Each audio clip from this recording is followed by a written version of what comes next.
Hello friends, welcome to Nandkishore classes. आज का lecture बहुत ही इंटरेस्टिंग होगा क्योंकि आज हम अपस्ट्रीम और डाउनस्ट्रीम में डिफरेंस सीखेंगे कि क्या डिफरेंस होता है इनमें।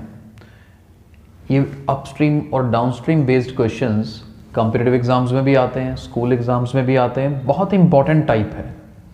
अक्सर बच्चे कंफ्यूज भी होते हैं, लेकिन आज के वीडियो को एंड तक देखिएगा, बहुत अच्छे से कंसेप्ट क्लियर होगा।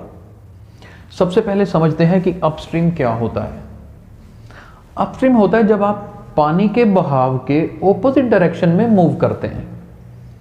जैसे कि मान लीजिए ये इस तरफ स्ट्रीम जा रही है, राइट, स्ट्रीम की डायरेक्शन इस तरफ है और आप स्विमिंग कर रहे हैं किस तरफ, ऑपोजिट डायरेक्शन में। जब उल्टी डायरेक्शन में स्विमिंग कर रहे हो तो ये केस कौन सा है, अपस्ट्रीम का है। डाउनस्ट्रीम में क्या होता है, सेम डायरेक्शन, इधर पानी का बहाव, इसी तरफ आप मूव कर रहे हो, तो ये केस कौन सा हो जाता है, डाउनस्ट्रीम का हो जाता है।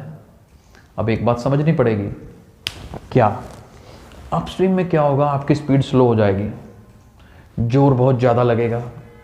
सोच के देखो, पानी इस तरफ जा रहा है, मान लो मैं कहता हूँ पानी की स्पीड से जा रहा है, 10 की स्पीड से जा रहा है, 10 किलोमीटर पर आवर की स्पीड से।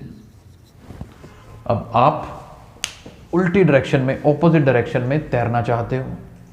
अगर 10 की स्पीड से पानी इस तरफ जा रहा है, आप यहां से उस तरफ जाना चाहते हैं।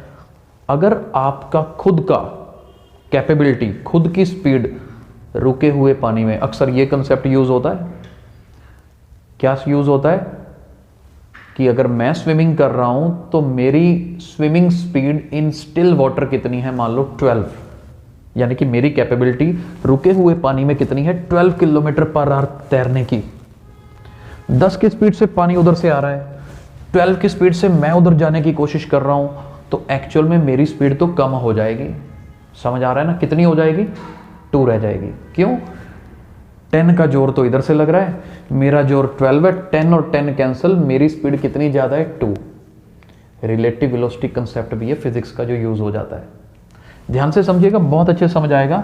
अगर ये स्ट्रीम की स्पीड 10 किलोमीटर पर आवर है और मेरी स्पीड एक्चुअल में स्टिल वाटर में कितनी है, 12 किलोमीटर पर आवर, तो यहां पर नेट स्पीड मेरी क्या होगी तैरने की, ये पॉइंट बस यही समझने वाला है।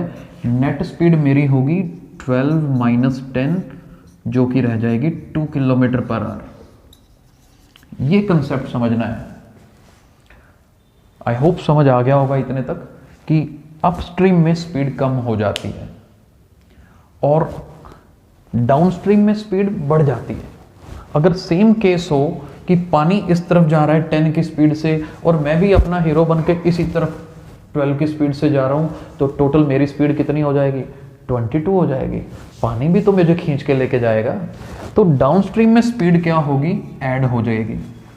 यहां 10 और 12 का डिफरेंस किया था, यहां पर 10 और 12 को ऐड करेंगे तो नेट स्पीड कितनी हो जाएगी, 22 किलोमीटर पर आवर हो जाएगी। तो याद रखना, अपस्ट्रीम में स्पीड कम हो जाती है, डाउनस्ट्रीम में बढ़ जाती है।